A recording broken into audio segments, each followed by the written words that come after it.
Hello ladies and gentlemen. Wala pa rin itlog tong pinagpapares ko na to. Kikita nyo dyan, oh. Kita ba dyan? Hanggang ngayon, wala pa rin itlog. Kasi walang itlog, baka naman krinakrak nila, kinakain nila. Hindi, ang duda ko, Hindi naman kumakain si Macho Guapito ng ano yun. hindi nila gusto siguro ang lugar. Okay. Kasi, siguro maliit, masikip. At maraming storbo, ayan oh. Sa tabi nila. Ngayon, hindi ko alam ang factor talaga. Kung bakit hindi sila nangingitlog. Siguro, hindi nila gusto yung lugar or siguro matanda na si Malagandang yung babae. Tsaka yung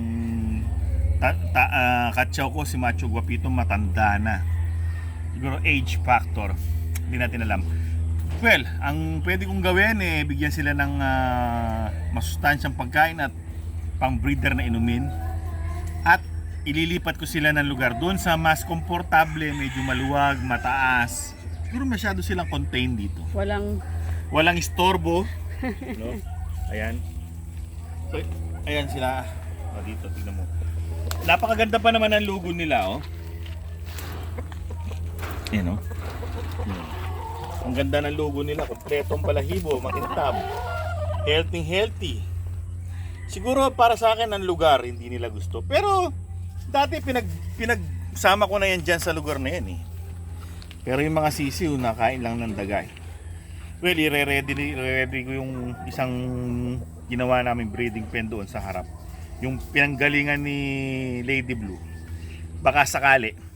Pero hindi ko pa masabi kung ito yung magbubunga ng mga itlog or basyo na naman, no? Nandito po tayo mga kaibigan sa abandonadong hindi naman pinaggamitan. Tatanggalin ko lang yung mga bato para dito natin.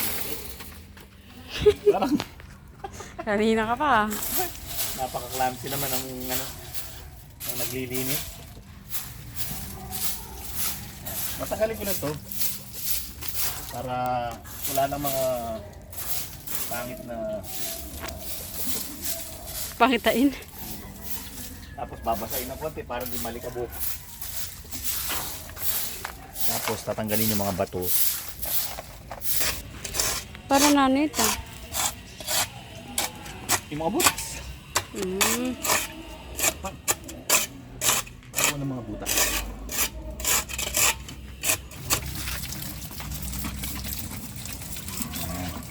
Hindi malikabok.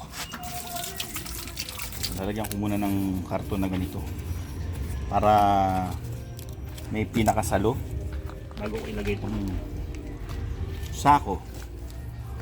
Tapos lalagyan ng dayami ito. Meron kaming reserve. Ito muna.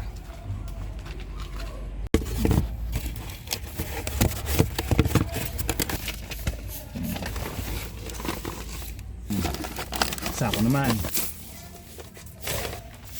Sobra. Hindi, nalaglag. Siyempre, palisin na rin natin para neatly. Kala ko hayamin na lang yun.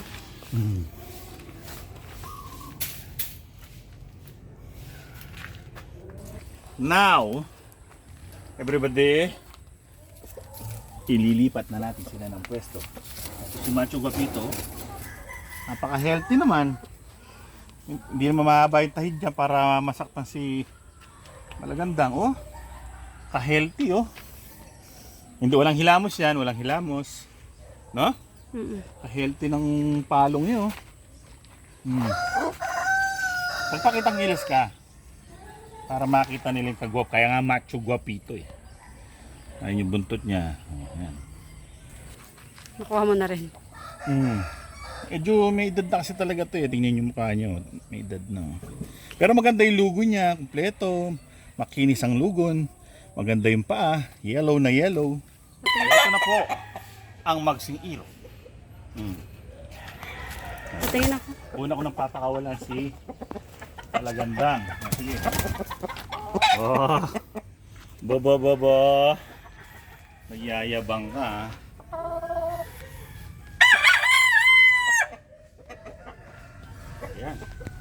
So next, ang kanyang guwapo. Macho guapito. Sige. Tapos, ang pambato. Lalagyan ko sila ng dummy egg. Para, Ma-refresh yung memory. oo.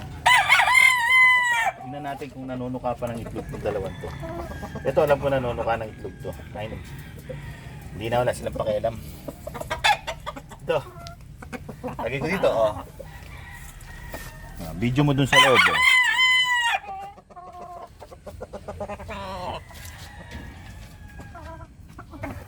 Siyempre, lalagyan natin ng kainan para ready na pag magpakain. Ayan. Inuman din para pag magpainom. Diyan, mag-itlog na kayo, ang dalawa, ha. Palagi kayo mabuti, ha. Doon, ayaw nyo. Kasi masikip nga naman, no. Tsaka magulo sila. Oh, tsaka may istorbo Magulo si George. sila Papa Georgie, magulo yun, eh. Lagi nilang binubuli. Ito, ano ba ito? Ay, binubuli yung magsing irog. Yan, dyan. Ang kapitbahay nyo lang ay si Rudy. Yan. Siyempre si Rudy papagilas-gilas kasi meron akong bagong neighbor, sabi ni Rudy. Ang gwapo. Baka agawin tong Mukhang gwapo, macho pa. baka agawin to si Magandang Dilag. Ay, grabe. Ito na siya, Ito busy na yung jowa sila. ko, ayun, no? Tignan niya yan. Iimbestigahan niya yung pugad niya. Pugad talaga. Ano ba meron dun sa pugad na yun? Yun.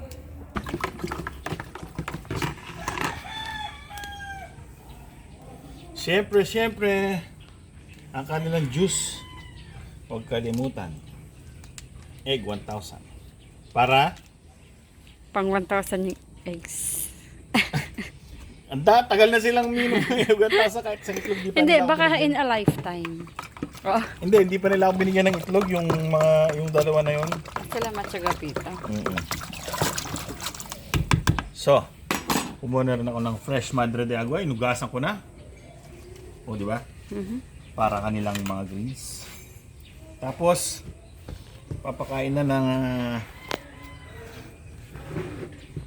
mga breeders. Let's go!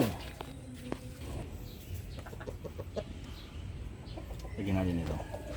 Para meron silang masarap na salad. Salmon. Salad eh, no? Meron lang silang tinutuka-tuka ng mga dahon. Diba? Yes, sir. Para hindi sila mainip sa maghapon. Meron silang gagawin. Ayan. Or lapit natin konti para medyo malayo sa dun sa... Ayan. Tukayin nyo yan, ha? Tutukayin nyo yan. Kaingay nito. O, di ba? Lalagay ako ng kanilang egg 1,000. Ang kanilang pinaka-juice. Yun. Okay.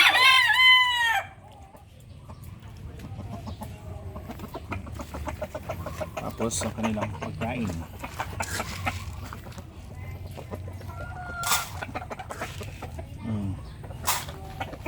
O, di ba?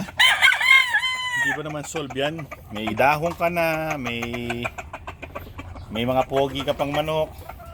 Bababa na yan. Namumugad na rin siya, no? Oo. Siguro mangingitlog na yan, yes.